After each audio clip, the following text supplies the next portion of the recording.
Hey guys, today's video is one that we're going to talk about Green Lantern issue 66 by Ron Marx, Paul Pelletier, and Romeo Tanghal. You have Flash and Green Lantern fighting Sonar. Sonar wants to be king. And at the beginning, Green Lantern's just fighting some tough who's picked up a suit of armor. He manages to get him away from the library because all he's trying to do is go get some references to do work.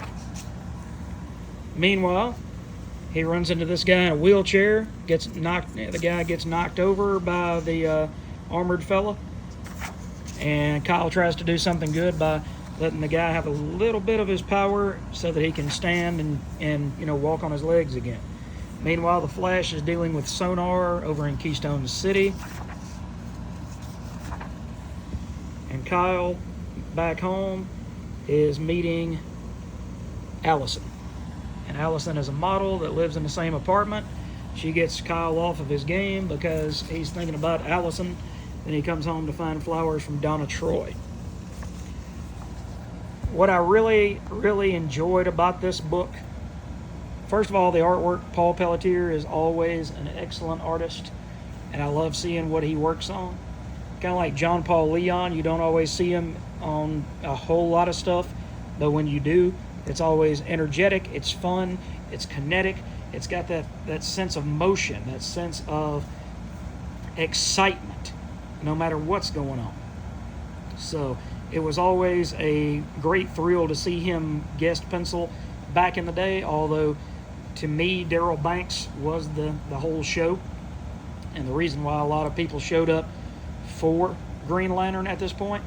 But I do have to say that DC, during this run, all the way through the early 100s, maybe 110, they knew how to find a really great backup artist and keep him.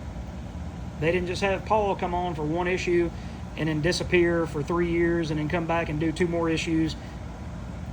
They had Derek Alcorn at first, but I don't know that Derek stayed in the business for very long. Maybe I'm mistaken. But Derek was kind of Darryl's backup at first. Actually penciled the Women in Refrigerators issue number 54. We're not going to get into that whole thing right here and right now. But this was DC's attempt, just like Spider-Man 2099 at Marvel, or Darkhawk was Marvel's attempt to create a new Spider-Man Peter Parker type of character, an everyman type of character. And I've got to say, although Ron Marx and I probably don't agree politically, he's a hell of a writer, and he brought a lot of energy to this title.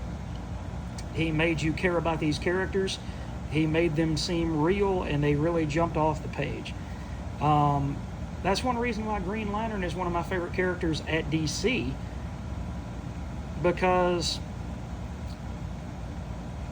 whether it's Hal Jordan, Guy Gardner, Kyle Rayner, Simon Baz, Jessica Cruz, I could go on and go on. Each of these characters has their own personality, even though they're part of a much larger core for the majority of the newer runs. So they're space cops who have a massive amount of people that you could draw from. But instead, if you go and you look at these early issues, I would say from issue 48, where Ron Marx took over, until probably issue 110 or so, this book is hands down one of the best books that DC ever put together. So if you didn't read it, you're missing out. You're missing out on the awesome artwork. You're missing out on the creativity of Ron Marx. And you're missing out on the amazing inks of Romeo Tanghal, who was one of DC's greatest inkers of all time. So thanks for checking this video out, guys. I know it's a little bit of a shorter one, but I will try to find issue 67 in the dollar bins somewhere, pick that up, and we can talk about part 2 of 2 of DC always puts it in the back. No, Superman. Fast Friends, part 2 of 2. So you get to see the Flash and the Green Lantern. So thanks again for watching, guys. Have a wonderful evening, and we'll see you next time.